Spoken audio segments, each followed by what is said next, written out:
kunne forlænges ud over de naturlige grænser. Det kan lyde som en science fiction film, men et hold af danske og internationale forskere mener at have fundet svar. I dag kommer hver 8. barn i Danmark til verden efter fertilitetsbehandling. Men en ny banebrydende opdagelse kan forlænge frugtbarheden. For dem, der i hvert fald har svært ved det, synes jeg, det er da rigtig dejligt. At det så kan lykkes, det vil da være fantastisk. Det var blandt andet Siquan Lee, der i laboratoriet fandt et specielt gen hos mennesker. Følelsen glemmer han ikke. I cannot wait right to my supervisor. Okay, I think we found something.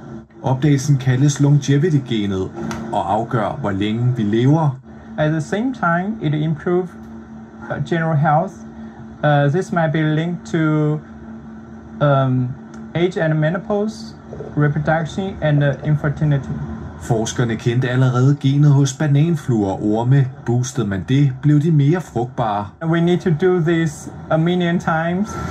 Og efter 10 års forskning kom så gennembruddet.